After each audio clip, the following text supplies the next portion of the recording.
everyone, and welcome to the second chaplaincy video podcast. We're halfway through the second week of this lockdown, halfway through the second week of schools being closed and it all being slightly unusual. I also think we're about over 2 weeks now, maybe 3 weeks or so into there being nothing on the television apart from doom and gloom. You cannot escape the bad news at the moment. You cannot escape the impending doom that's being foretold by all the media outlets there are out there.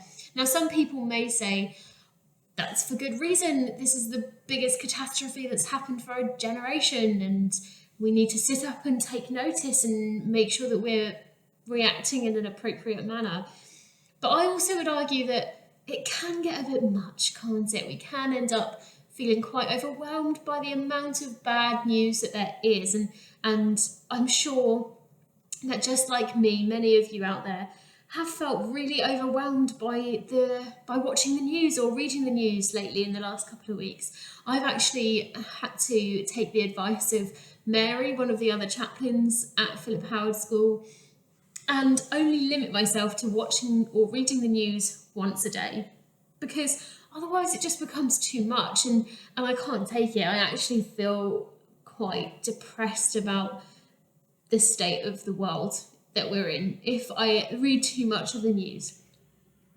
However, there is one thing that I've also noticed, as well as it being really bad news on the television and on the news and being poured through our phones from the media outlets, I'd also say that almost the opposite is also true of social media. I don't know if it's just because of the people that I follow or the people that I have as friends on my social media pages, but I found that through social media there's been a lot of good news stories. There's been stories of people who are outreaching to their neighbours, stories of people who are helping those in need, stories of people who are filling their homes with love and joy and laughter and all of these amazing things coming out of people's everyday family life that just haven't been there for weeks or maybe even months or years. And there's a lot of hope out there as well. And this is something that this week I'm going to ask you to be looking for.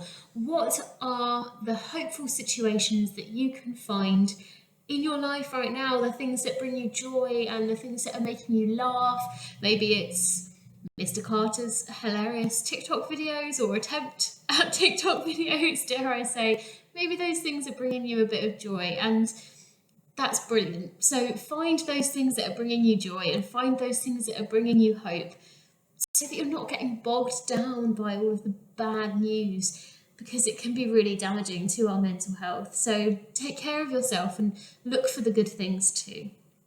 Now, last week, I told you that the most essential item, if not the only essential item that one needs in a crisis, is this right here, the Bible. So I'm actually going to read you a passage from it today, because in the Bible, you will find thousands of verses about hope, about joy, about laughter, about love, about how to get through a crisis, like I said last week.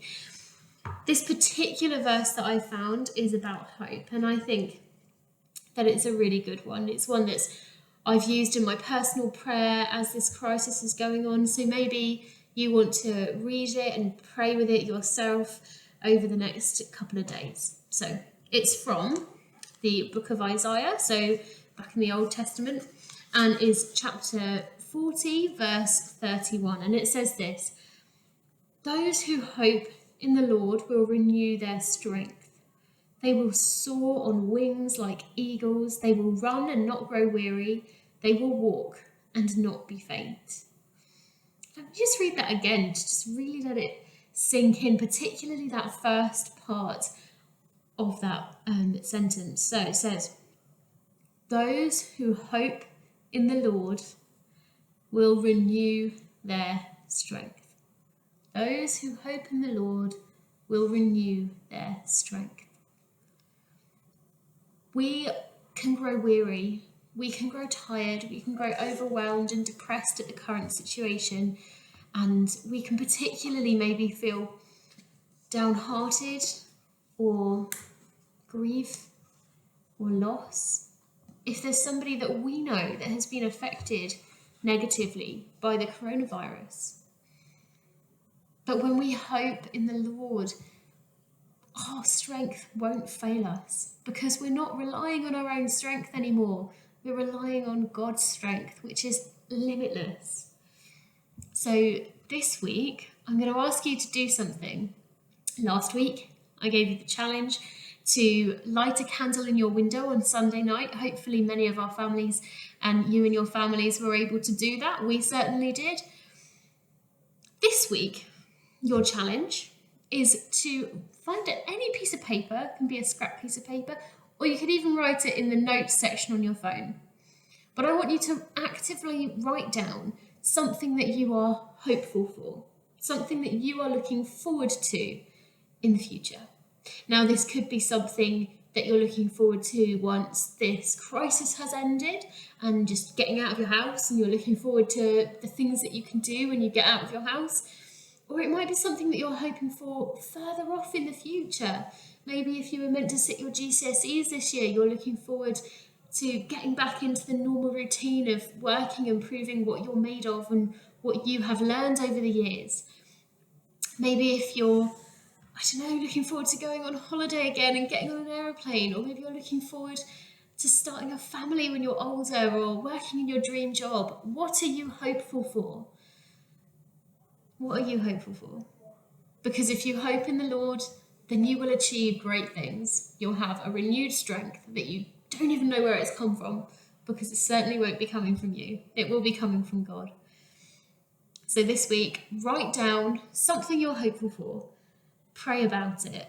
Be grateful for your sense of hope. And just try to not watch the news too much, I guess. Have a great week. Bye.